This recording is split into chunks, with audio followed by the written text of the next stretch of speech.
Welcome to Mike Ferry's podcast. It's podcast number 6. We are excited today to have a very, very close friend and a very, very top producer, but from a different angle than just as a good, great real estate salesperson like most of you are. So let me introduce to you the Vice President of Sales. He calls himself just a good loan originator, Mr. Matt Weaver from CrossCountry Realtor in Boca Raton, Florida. Mr. Mike Ferry, thank you. Always a pleasure to be with you and to spend time with you. Thank you, and thank you to the great group that's listening. Thank you. Well, the good news is I've been coaching Matt for how long? So we go just a little over a decade now, so over 10 years. 10 years.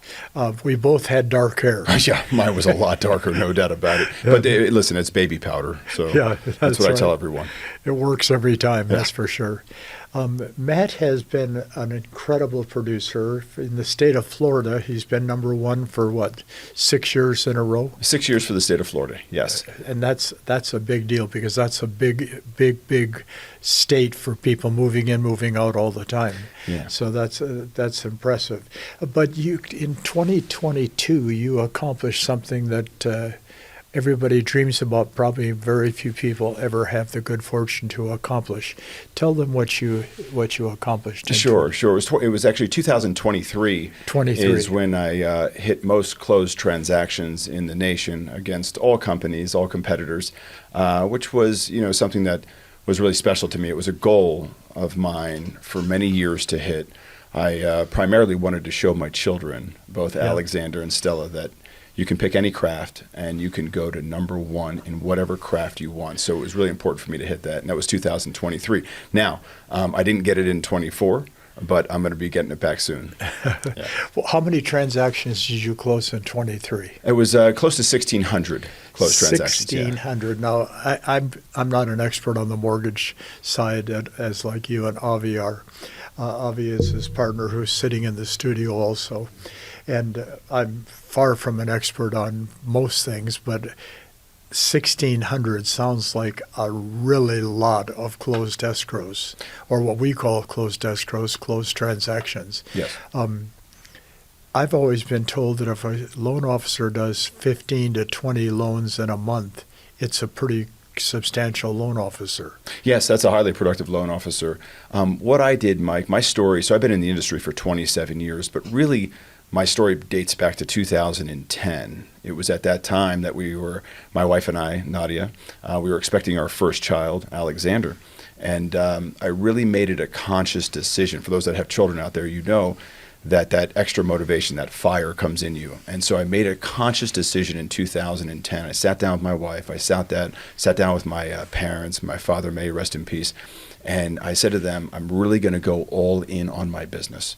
Yeah. And I need your permission, And so, of course, they said, go for it, take it. And we set up really a team structure at home, first and foremost. Interesting. Yeah. So I knew that my son was going to be born in October, so I needed to make sure that if my wife needed support, it was my mother. And if my mother then needed support behind my wife, if she got sick or whatever, then it was my father. So I knew I had to create a team structure at home, first and foremost. And then it was in my office that I started begin to build out my team structure. What I wanted to build out, Mike, was basically an infrastructure that could support my personal production rather than going out and hiring loan officers. I felt that I could go out and get the business myself, but the challenge was that to process the business, right, from like beginning to end. Yes. So I focused on building out an infrastructure to support my personal production, which is why we were able to close the amount of transactions we were able to close. So 2024, somebody outproduced you. Yes. How many did they do, or do you know? I think it was another maybe 100 or 150 more than myself. Wow. But I would just say that my particular structure, and no knock on anyone's structure, is a little bit different in that my particular practice was built solely on me procuring the business. Okay. And, there's a lot of, we'll say, originators out there that choose to build out a process where they have other originators getting the business, which is, again, no knock, but it's just a different structure. So all the way throughout 2024, that was my primary focus on how I wanted to build my business. I wanted to prove to myself, Mike, that you can hit number one based on your sole efforts alone, with rainmaking, with prospecting, all of the stuff, the great stuff that I learned from you. Thank you. As you know, and for those that are listening, okay, you have played a tremendous role in the success of me getting to where I wanted to get to. I learned so much from you. Someone asked me the other day, what's that number one thing that you said, or that you would say that you learned from Mike? And really the fact of every presentation is a performance. Yes. Every presentation is a performance. And whether I'm presenting in front of one real estate agent, whether I'm presenting in front of a group of 5 or 3,000, the audience deserves the best from you, which is what I learned. And you have to give them what they deserve. And the way that we give them what they deserve is really knowing what to say, how to say it, and reviewing your material and understanding your value propositions. So you studied the art of performance. I studied the art of performance through you. You exposed me to it. You said, get familiar with those that are doing performances. So whether it be a comedian, whether it be going to a Broadway show. And so all of that you have impounded into my head, I've done over the years. So it sounds like there is a choice that a loan officer has to make, and that is be the primary performer or be part of a group like a buyer's agent would be to a good real estate agent. Some of I met a fellow recently that was a top performer in real estate in the Midwest. He had 92 buyer's agents working for him. Wow. Well, that's a real estate company. It's a company. Correct. And I kiddingly said to him, that is an entire company. Right. He said, no, they're buyer's agents. I said, okay, I'll take your word for it. But so I think that I did the same thing you did. I built my business on single performance operation. I didn't have a lot of speakers working with me. I didn't have a lot of staff. I tried to perfect what I did, as you have done. So what makes Matt Weaver tick? Winning. Winning makes me tick. And what I mean by winning is that income is the aftermath. It's the byproduct. It's serving our customer to the highest level possible. Yes. What Earl Nightingale impounded into you, which then of course you injected into me, is the fact of if you want to increase your reward in life, you have to increase your service to your customer. So I would say my competitive advantage, Mike, in my side of the industry is I know exactly who my customer is, and that customer is the real estate agent. Yes. And I share with originators all the time that when you know who that customer is, then you treat them like a customer. In other words, even your bedside manner.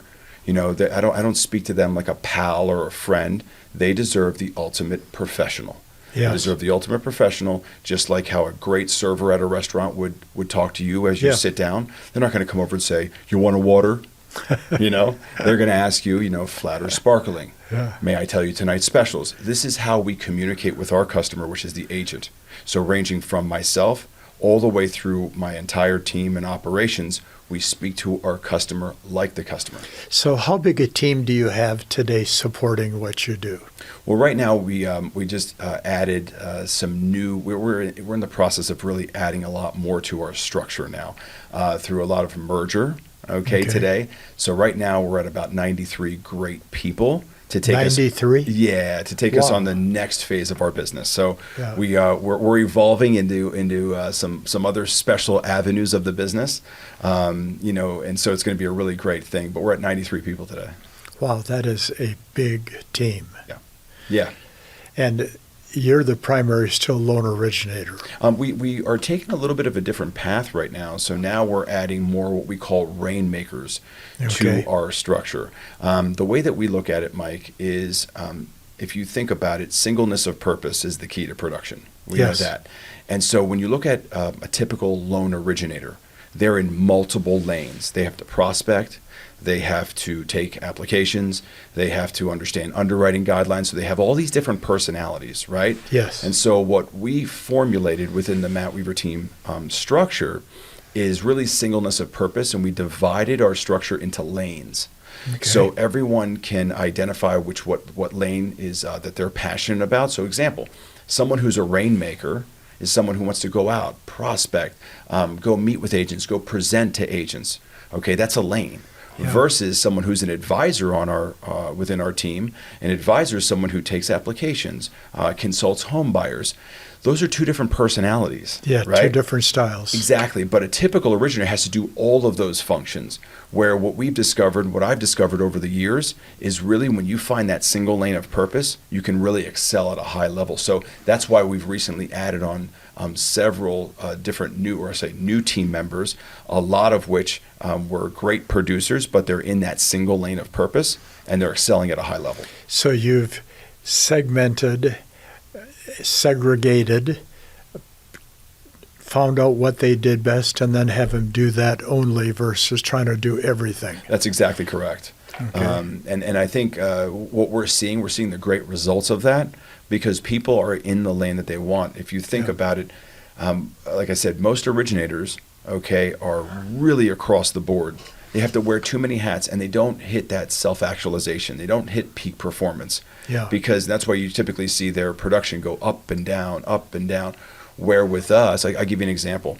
We just had a gentleman join our team. His name is Scott. And Scott was closing 1, 2, 3 transactions a month. As I sat with him, it was clear that his strong suit, he wasn't a rainmaker or a prospector, but what he was really great at is communicating and dealing with home buyers, walking them through the process, consulting them. So in our structure, that's an advisor lane.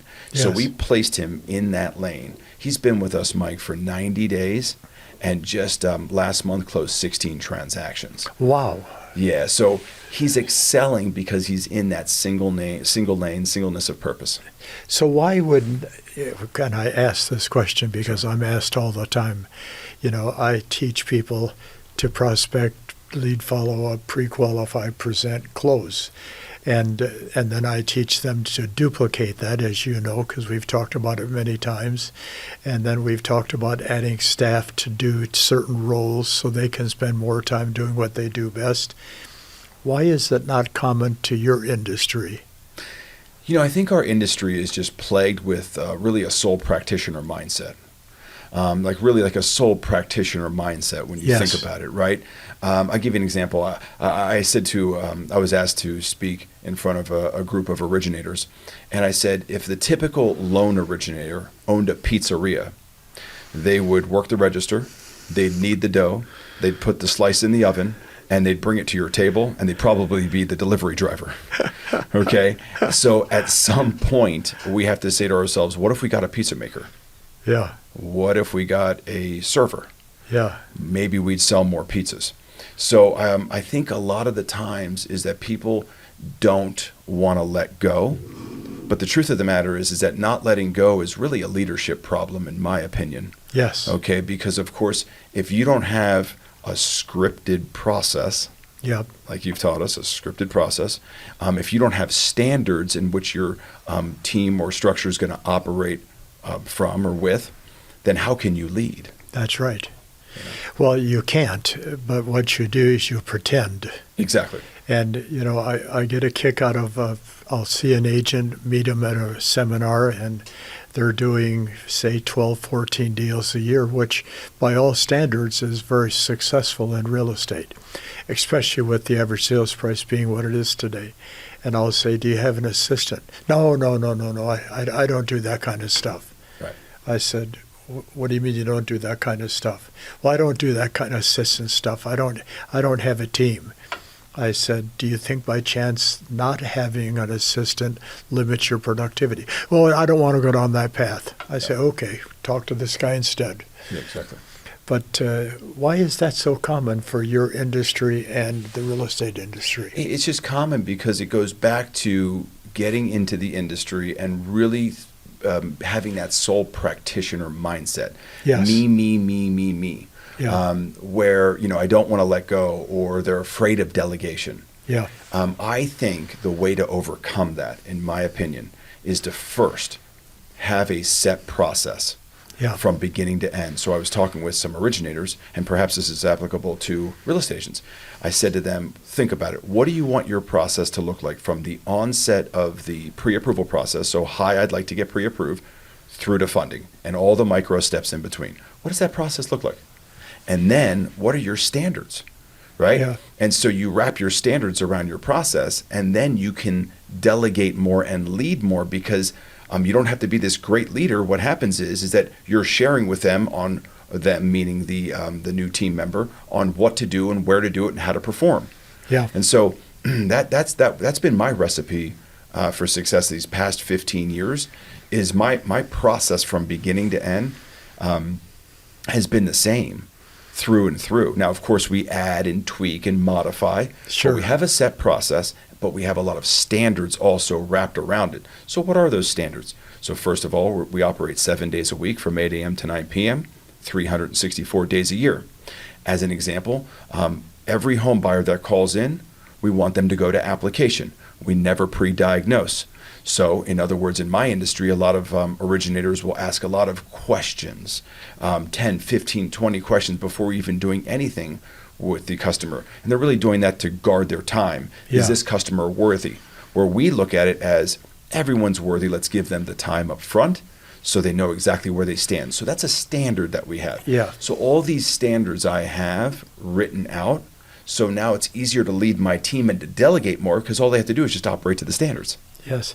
How big, meaning numbers of transactions closed, can you become? So our goals are pretty extensive, we're going to say, but our next iteration of goals are 250 transactions a month, and then we're just going to keep climbing from there. We're having a lot of fun in doing it. You know, Mike, I pinch myself every day, honestly. I'm just in such a great position because I'm in the lane that I love. Yeah. And that's the thing that when I came up with what we call Originate for Life, this concept of having originators join my structure in that single lane that we discussed, really one of my number one motivators is to give back to originators the lifestyle that I currently have myself. Yes. To really hit that self-actualization, peak performance. Everyone can do it. I think so many times, or what ends up really happening is that they don't delegate enough. They don't have a formulated process, so they're really kind of stuck. I can see that taking place, and I see that with real estate people, the same thing. I just had this crazy thought that if every one of the viewers, which are primarily real estate people, would take this little short podcast and give a copy to their loan originator and say, watch this, and let's see if you can duplicate what Matt has done. Yeah. Look at how many more transactions a real estate agent could do, number one. Number two, it takes so much stress out of their life because the stress has to be categorized. Who's in charge of the stress? The title company, the mortgage company, the real estate broker, the real estate agent. Somebody's in charge of the stress for everything that is done. But I thought if we could get the real estate people to watch this and then give a copy to their mortgage loan processor and loan originator, it could have a major impact on the industry, I would think. Listen, here's the good news. The truth of the matter is that if I can do it, they can do it. I feel the same way about my business. Without a doubt. I mean, and so similar. We're running similar businesses in a sense. Yes. We have the same customer. Yes. We have the same customer. That's right. And I know your level of passion to your customer, which is contagious. Yeah. Okay. But you have a process. You That's have right. standards in which you operate at. Across the board. Amen. Yeah. It's interesting. Believe it or not, we've been talking for 20 minutes already. No kidding. Yeah. I'm always amazed, and Dakota, who runs our show here, is always amazed too that the time flies. So I would like to ask one more question. Please. Advice you would give to a real estate agent to become more productive from a mortgage perspective? I think agents, should always be in tune and more in tune to mortgage financing. Say that again. I think real estate agents should be more in tune to mortgage financing, not to do the originator's job, But the more we know about financing, the easier the sale. And you can sell a lot more real estate. I hope you listen to that. Yes. I'll give you an example. Okay. Today, days on market have extended across the nation. Dramatically. So that means there are a lot of sellers today that if they found their perfect home, a lot of them don't think that they can go and buy it until they sell. Yes. Okay. But the truth of the matter is, I'll give you an example. CrossCountry Mortgage, and there's others, of course, but CrossCountry Mortgage has a bridge loan product, which is rare in the industry. So if an agent is aware of a bridge loan product, talks about that or introduces a seller to, let's say, a loan representative about a bridge loan product, that seller can turn around and buy today before them selling. Wow. So, Mike, we do probably 15 to 20 bridge loans a month because we train our agents on this product.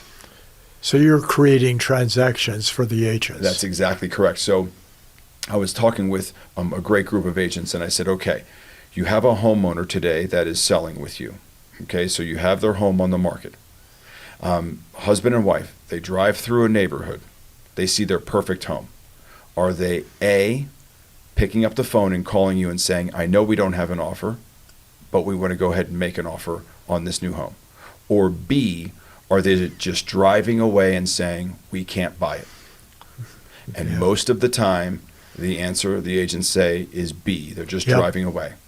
So it's just little things like that. The second thing I would also, let's say, give advice to in terms of to agents, okay, is the strength in their negotiating skills. Yes. Can help sell more real estate and help overcome single-handedly still the biggest objection home buyers have today, which is interest rates. That's right. So in many markets, we're in a buyer's market. So the advantage, of course, of being in a buyer's market is being able to negotiate better terms and being able to get a seller concession. So watch, I go over an objection handler with agents all the time. So if a buyer says, I don't know if I want to buy, well, here, ready, we're going to have some fun. I joke and I have fun with the agents. I say, okay, agent typical objection handler when buyers say interest rates are too high. Home buyer, I don't know if I want to buy today, interest rates are high. Agent, I know. Then some of them get a little bit more creative, right? Home buyer, I don't know if I want to buy today. Agent, you can marry the house and date the rate. What if we said this? Home buyer, I don't know if I want to buy today, interest rates are high. Agent, interest rates are a little bit higher, but not when you work with me. My strong negotiating skills and techniques will help us get a seller concession negotiated into the deal, so your lender can take that seller concession, buy down your interest rate, so now you have a below rate and you have a below monthly payment. What type of rate would you be looking for? Wow. I hope you were listening to that third way he handled that objection. Well, it's, I have the good fortune of working with Matt every week. And so I'm used to these conversations. I suspect that some of you as real estate agents have good qualified loan officers that maybe are not thinking big enough or thinking in terms of what can I do to improve the quality of the service that I'm offering. And Matthew has given us a lot of great ideas in 20, 30 minutes today. And I would just want to say thank you. Pleasure's all mine, Mike. Mr. Matt Weaver, give him your phone number, please. 561-212-6503. 561-212. 6503. 6503. Thanks for watching. We'll look forward to seeing you next week. Thank you.